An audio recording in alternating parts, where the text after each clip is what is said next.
How's it going, guys? So on today's show, it is The Enthusiast, Season 1 of Episode 1. On today's show, we're going to be talking about the very exciting what-if scenario that I'm going to be talking about. And we're also joined by the legend himself, Antonio Lemos. I hope you enjoy this week's show, and let's get into it. So, our first thing we're going to be talking about today is what if Matt Reeves made a movie about the Phantom. So Matt Reeves, he's an American filmmaker and he's currently known as the director for the recent release of the Batman. So the Batman movie, it's so damn good. I saw it like a month or two ago, like a month or a couple of weeks ago, and let me tell you, it's so good, you should go see it again. It's like that good. But today we're going to be talking about what if Matt Reeves made a movie about the Phantom, because quite frankly, most fans, they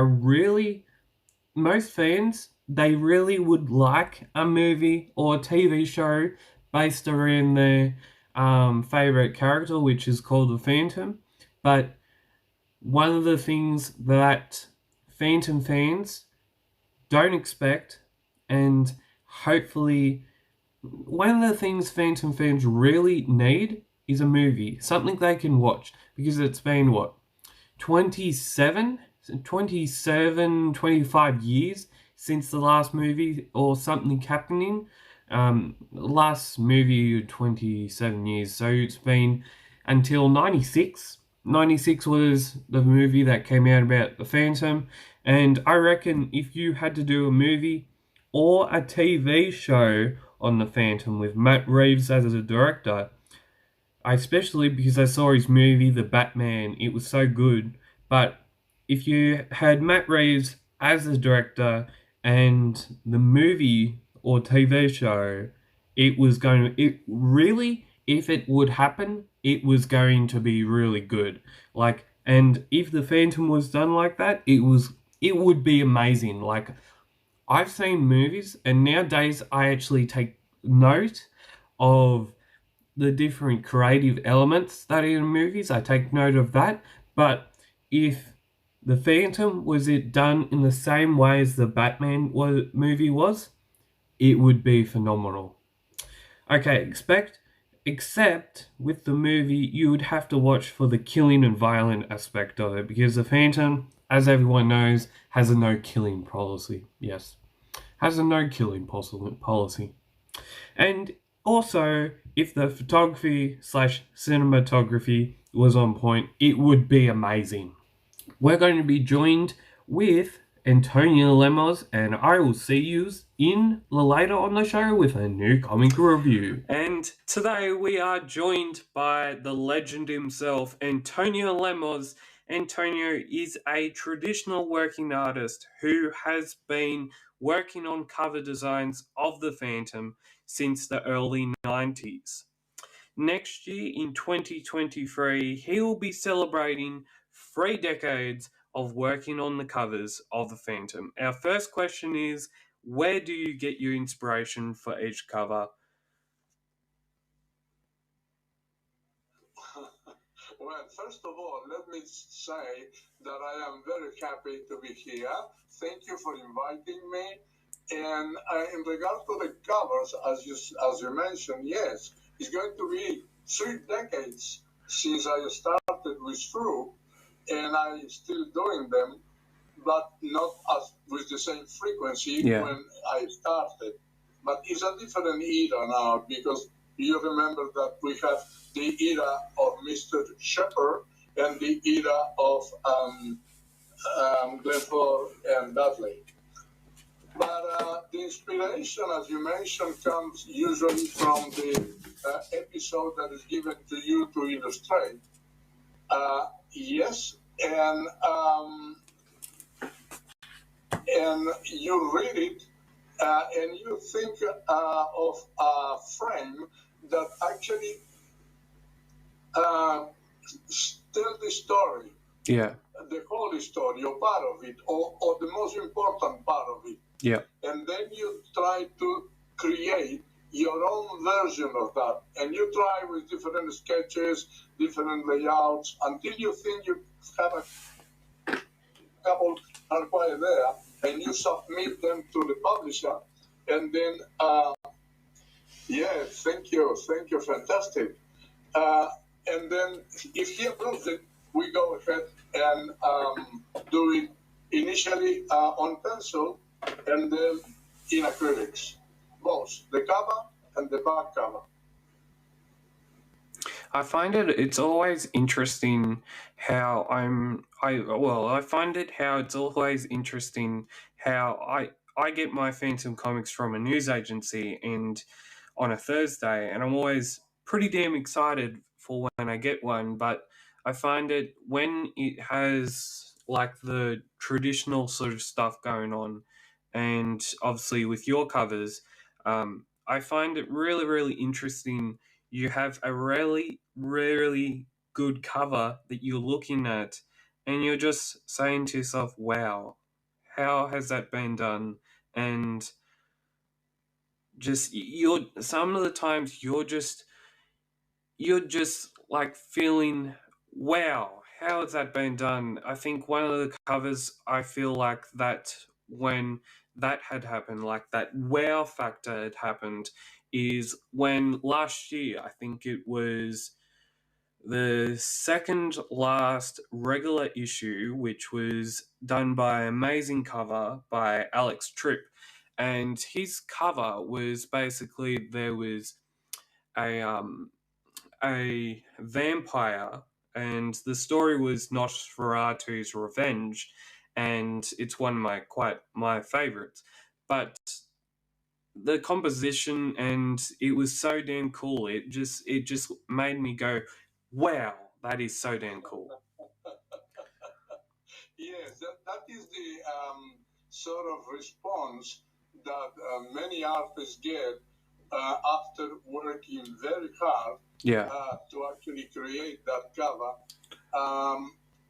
But I remember working with a very famous artist in Uruguay for a number of years. I was a freelance in a newspaper there.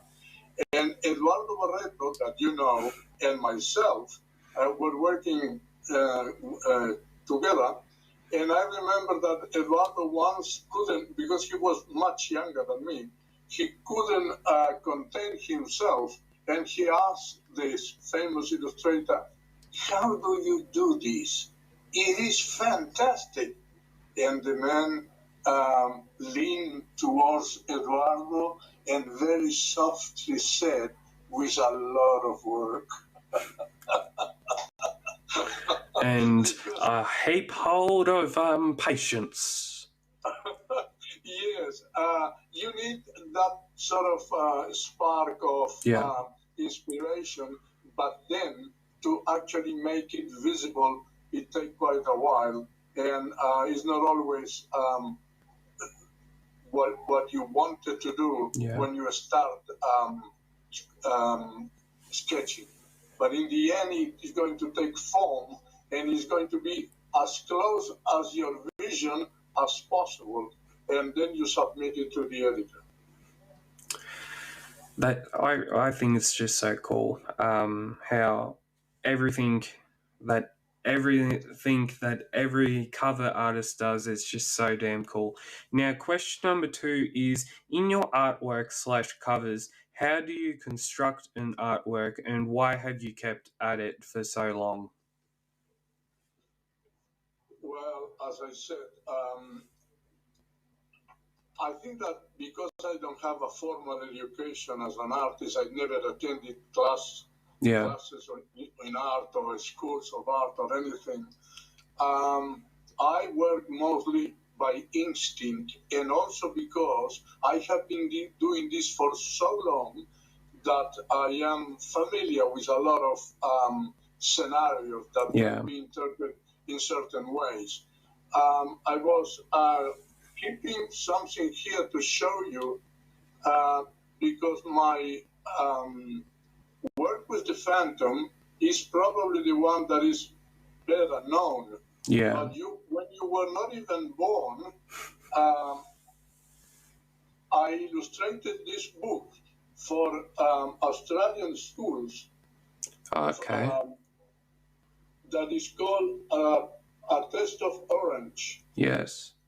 Because it's an educational test that was distributed to all secondary schools in New South Wales, and I was asked to illustrate it, and I did, and they were very happy with the book.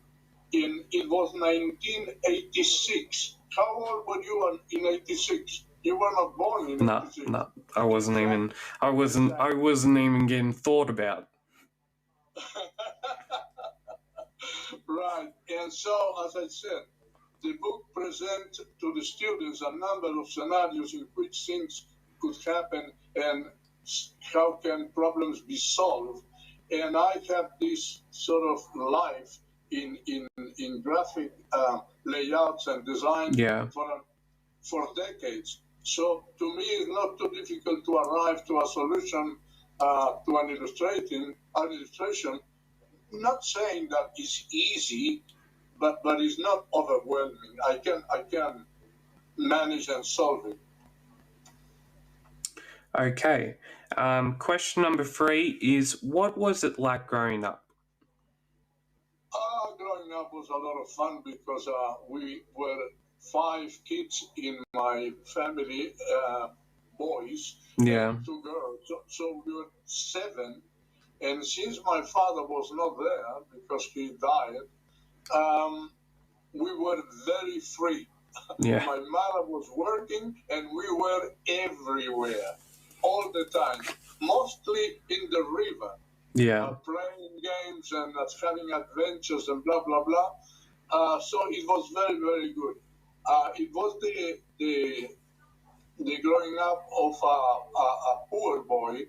Yeah. But I never felt any problem with that because actually everyone around us in the neighborhood were in the same situation. So it was okay. It was okay. I never grew any complex or any trauma or anything. My childhood was happy, very happy. Question number 4 is, have you ever met any famous people in the comics industry? Yes, my friend, I did. Starting with my beloved friend who passed away in 2013, Eduardo Barreto. Yeah. And Eduardo was the one that actually prompted me after he died to do this book with his art and present it to his mother and his wife, of whom Amanda, my wife, Amanda and I were friends. And they were very happy and very touched by it because here we not only have the homage to Eduardo and his art, we also have plenty of his originals printed inside the book. Yeah. And they were very happy. But that was Eduardo. Then I met Cesar Spadani. Yeah, he's so cool. I met Ian Kennedy in Scotland, and I met Feldman in Rome, and I met what's his name? Somebody here in Sydney. Yeah, that's Feldman. Yeah. I think, I'm pretty sure when I first got into the Phantom, it was in 2016, but one of the first few covers I saw was, I'm pretty sure, first cover that I saw of yours was 1765, I think, issue 1765. And then it may have been a couple of issues after that or into the 70s. It may have been into there, but one of the few issues that I first picked up was either one of yours or it was Romando Feldman. And they are still one of my favorites, and they still are really, really up there. I think, well, last couple of years they've either changed or they've stayed the same. But I've found where you have I found how most of the artists that I quite like, it's more to do with my first interpretation, and it's more to do with the first time that I actually see one of their artworks, and it gets even better from there. Question number 5 is: I read in a Chronicle Chambers article that was published back in 2007 that you were in the Navy for a very long time, and has that experience influenced any of your current or past artworks? Yes, it does, because I think that everything that you experienced during your life is going to influence whatever you do during your life. And one of the things that I always maintained was my love for the sea, because I love it. Just look at the waves and the colors of the waves and the movement of the waves. And I had opportunity to do that, not just in a beach, but in deep seas, traveling on my ship. We had an opportunity, several opportunities to visit several countries, and that was another of my passions, to travel. And that stayed with me until I went out of the Navy, and in 1914 I started traveling, and in 2012 I think it was, I started traveling, and I went almost everywhere that I wanted to go, from Venice to the Vatican to the pyramids to England to Spain to Paris to etc. etc. And I think that all those experiences put me in touch with people that somehow I use sometimes in my memory as references for whatever I have to do. If I have to do a sort of a rough man, I remember seeing once or twice people like that in Turkey or in Spain or in France, and they are still in my memory. And also, if I need to go into reference in the computer, you can grab some faces and change them and give them the look that you need to do. I think the only places I've been to is I went to America in 2018, which was over the California side of things. But one of the biggest places and one of my favorite places I dream to go to is to go to Florence. It's either that or to go to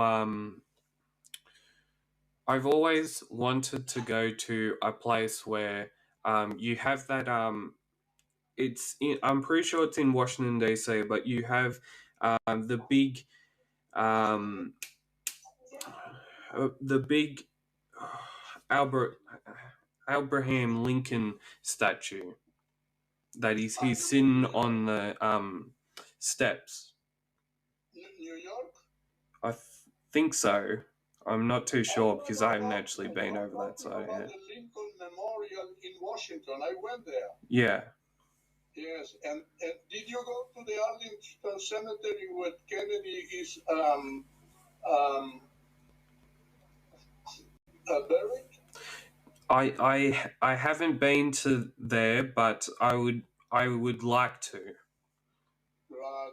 And I tried to go to the United Nations, but and I went there, but you have to pay for the entrance, but you cannot pay it actually at the United Nations. You have to have a booking done online. Yeah. And the people on the hotel where I was staying refused to do it because they didn't want anything to do with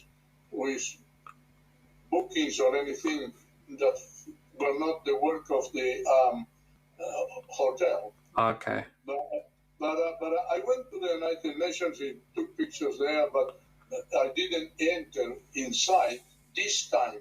When I was young, I went once to New York as well, and I went inside to the United Nations gallery and saw everything there. So it was different, but it was the same place.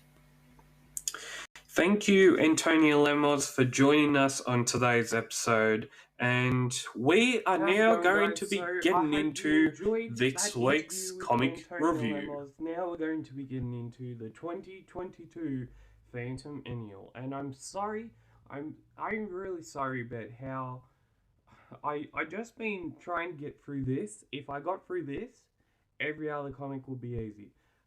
But the first story that we're going to be having a look at, and the cover art for this year's annual, is done by the beautiful artist Glenn Lobston. So the first actual story we're going to be having a look at is the Guardian of the Eastern Dark. Now, a couple of the key points in this Guardian of Eastern Dark is that the Guardian of Eastern Dark is a 134th Phantom daily story. It was originally published in American newspapers from the April the 4th, 1977 to August the 13th, 1977. Last published by Frew in issue number 1481 in 2007. Now, as you can tell, it's amazing art by Seymour Barry. He in that era, in his 30 years of doing the Phantom and basically doing the Phantom, he was at his best. He was basically at his best in that time. Now, some of the key points in this comic book and this story is that they talk about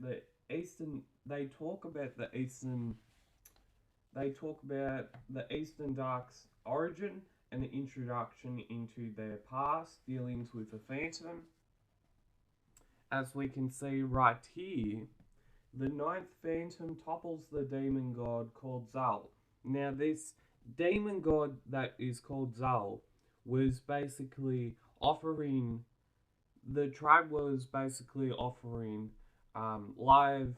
live people and sacrifices in return for the god's goodwill. I think when we do see a lot of these stories back in the old days, like in the 1960s, 1950s, 40s, 30s, 70s, 80s, and 90s, we do actually see a lot of these stories where they're actually focusing on the mythical side of things. And I think one of the big stories is with the Starhorned creatures, which was a Lee Falk story, and I think he did that in the 1950s or 60s. I'll be getting up an image up here on the screen. But it's another way for fans to actually, if they haven't even read this story before, then it's another way to just rephrase it. So we have the 15th Phantom smashes the slave traders link from the Eastern Dark to other countries, and this is basically what this whole page number 11 is about. From then we see the tribes people getting in and doing a bit of the Eastern Dark have basically thought of a new way to try and manipulate the jungle people into doing bad things. Now, one of the things why that has happened and what the thing is because the thing is it's a sort of modern drug called heroin, and the people from the Eastern Dark are basically just coming into the jungle and they're selling it to the poor old natives who actually don't know what it is. The 21st Phantom, as I said, stops a drug smuggling into the tribes from the Eastern Dark. And that's basically what all the story is. The current Phantom thinks he has put a stop to the evil organizations, but evil people like this always come back in one shape or another, and that's where we are going to be. So at the end of the story, he thinks, basically what I'm saying, at the end of the story, he thinks everything has been stopped, and he thinks that he has basically just destroyed a very evil organization. But then when you're talking about these sort of organizations like, say, the Singh Brotherhood or the Eastern Dark People or Baba Boo or anything like that, evil people always come back. That's how people get, that's how authors and artists get people in to basically read the comic strip or get people more entertained and more into it.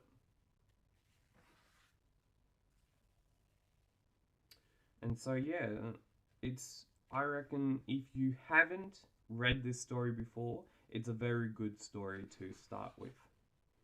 Now, I think I've just gone past that.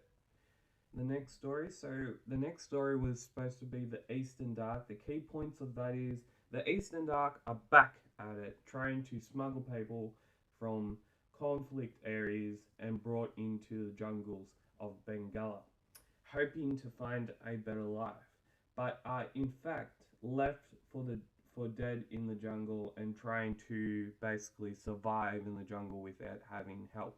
Now the Phantom, he finds out about that. He finds out about that, and then he stops it, and he basically just destroys the Eastern Dark once again. But the Eastern Dark, here we go. So the Eastern Dark will go underground again, but when it surfaces, as evil does, it will be stopped.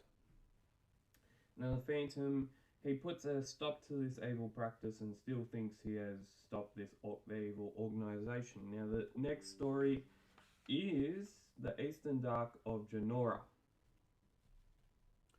Now the Eastern Dark of Janora, the peaceful Janora tribe are disturbed by whirring chainsaws and a group of individuals who think they own this jungle land. This group of individuals, this group of individuals is basically a sort of same sort of thing going with Eastern Dark. Big corporations coming into the little people's land and trying to think, oh, this thing isn't, this thing, no one owns this thing, so we can just put up a plantation and destroy their livelihood or destroy their precious things. So when a organization or a corporation comes into a thing, a basically area and thinks they own it, well then that's how deforestation happens. But the peaceful Janora tribe and the Phantom hears of this through the jungle drums and puts a stop to it.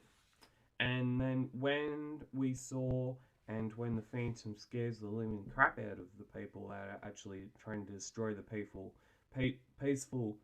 Janora tribe's gods, which are the trees, we see that the Phantom, he obviously puts a stop to it, but when the Phantom puts a stop to it, there's always repercussions, and because the repercussions were that the people who had destroyed their livelihood, they destroyed their trees, are now taking care of those trees. And now the Raiders of the Eastern Dark. The Raiders of the Eastern Dark are written by Lee Falk with art by George Olsen and Keith Williams. The Raiders of the Eastern Dark is the 185th Phantom's Daily story. It was originally published in American newspapers from the 4th of September 1995 to the 6th of January 1996, last published by Frew in issue number 1133 in 1996.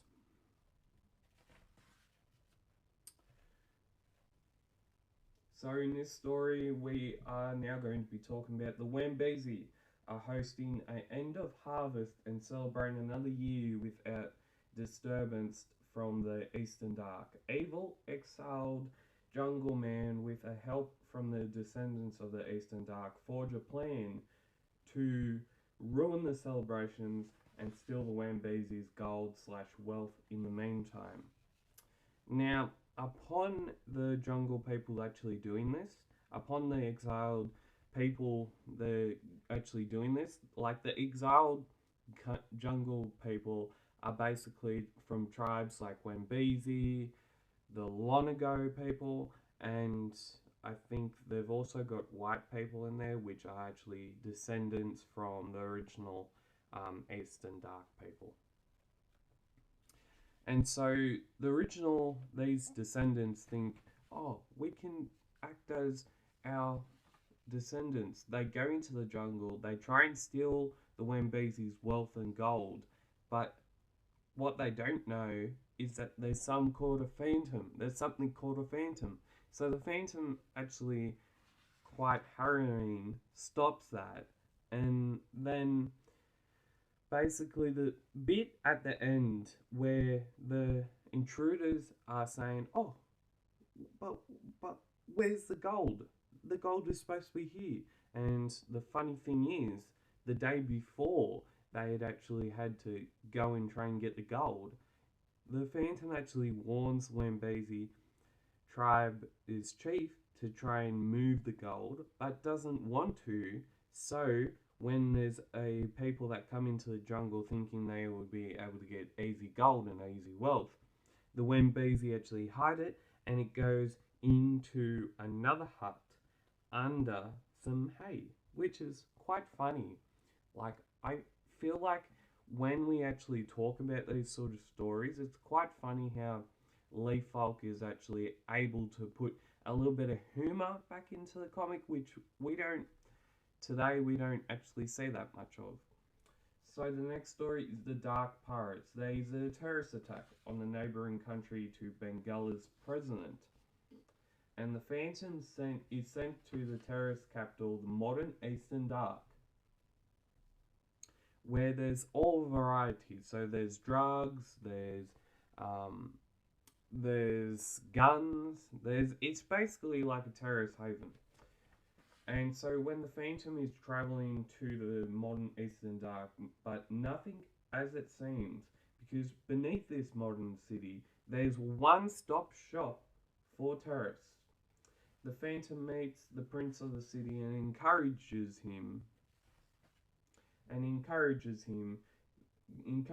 the Prince to make these shops illegal, which he does, but the Phantom does it as, oh yes, I will encourage you to do this, and if you don't, I will come back and destroy your living and your livelihood, which is quite good. And so he does that, and the Phantom is then pressuring this guy to basically get rid of these illegal shops. And when he does that, he is then renowned as basically a hero. He's renowned as a hero. And so we have the next story, which is The Terror at the Opera. Written by Falk and Elizabeth Falk, this story is one of the last ever stories written by Falk, and is also written by Elizabeth Falk, with art by George Olsen and Keith Williams. Falk was hospitalized while writing the script for this story, and was assisted by his wife Elizabeth Falk. When he passed away, she finished the script based on the plot. Terror at the Opera is the 195th Phantom Daily story. It was originally published in American newspapers from the March 15th, 1999 until July the 10th, 1999. Last published by Frew in issue number 1239 in 1999. So if you would like to order the Phantom and the Ghost and the Monster now available, the graphic novel number 2 is now available at Frew at www.phantomcomic.com.au for just a little bit of $34.95 plus postage. So, in The Terror at the Opera, David Palmer is appointed general in charge of the terrorist department at the White House.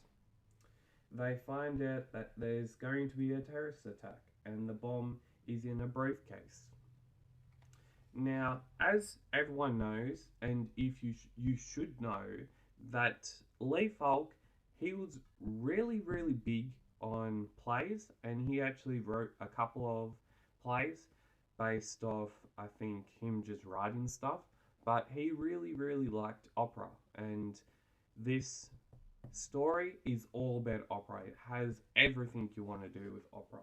Now, another story that got published in the last couple of months, which is The Phantom Goes to Hell, also features a sort of opera style story, and I'll be getting into that in this season of The Enthusiast. Okay, moving on. The Phantom at the end works out that the bomb is going to go off at the opera in New York City. And the Phantom stops the attack at the opera with 1 minute to go, and basically he stops it and everything goes back to normal and the opera starts singing again. Okay, the Phantom messenger bag has finally arrived, just $60 including shipping. You can get that at the Phantom shop. Visit www.phantomcomics.com.au. Okay, so we've got another ad here. Play the Phantom board game, The Treasures of Dracon. You can get the Phantom board game only at Frew Publications or at phantomcomic.com.au for $135 including postage. Now we have, I think, the first ever story that has originally been done by Moonstone Books, and I feel like the Moonstone Books, I haven't got many of them, but this Moonstone Books in the series, I feel like it's its first this is the first publication by Frew. So the story is written in 2 parts. It's done by Mike Bullock and with art by Silvestri Scalalagi. And it was originally published by Moonstone Books in The Phantom Ghost Who Walks issue 5 in 2009. And yes, it's in colour.